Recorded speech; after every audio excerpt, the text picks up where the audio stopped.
আমার স্ক্রিনে যে ভিডিওটি দেখতে পাচ্ছেন এটা হয়তো অলরেডি অনেকেই দেখেছেন। এটা গোপালগঞ্জের কালী পুজো উপলক্ষে একটি ভিডিও, সম্ভবত অলরেডি এটা সোশ্যাল মিডিয়াতে দেখা যাচ্ছে। আমি ভিডিওটা সোশ্যাল মিডিয়া থেকে নিলাম, আমার স্ক্রিনের এক পাশে দেখা যাচ্ছে।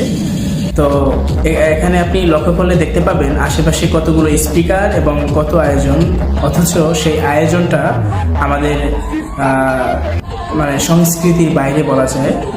তো এরকমের এই গত দুর্গাপূজায় এবছরে গোপালগঞ্জে এরকমের অনেকগুলা মন্দিরের এরকম অনেকগুলো ভিডিও আমরা দেখতে পেয়েছি অলরেডি।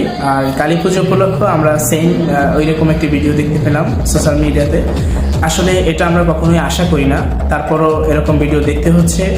ছেলেমেয়েরা এরকমের ডিজে গানে এরকমের পুজো উপলক্ষে, আর পূজা আসলেই এরকমের মানে হিন্দুদের এমন, আমি অলরেডি আমার পোস্ট দেখতে পাবেন যে আমি বলেছিলাম যে পূজা আসলেই হিন্দু ছেলেমেয়েদের মানে কিছু সংখ্যক, হ্যাঁ সবাইকে বলিনি, কিছু সংখ্যক হিন্দু ছেলেমেয়েরা এরা পূজা আসলেই শুধুমাত্র এটার জন্য ওয়েট করে যে তারা কিভাবে ডিজে গানে তাদের অশ্লীল অঙ্গভঙ্গি দেখিয়ে নাচানাচি করবে বা এটাকে মানে ডিজে পার্টিতে পরিণত করবে। এটা আসলে এটা কখনোই মঙ্গলকর নয়। আপনি একটা বিষয়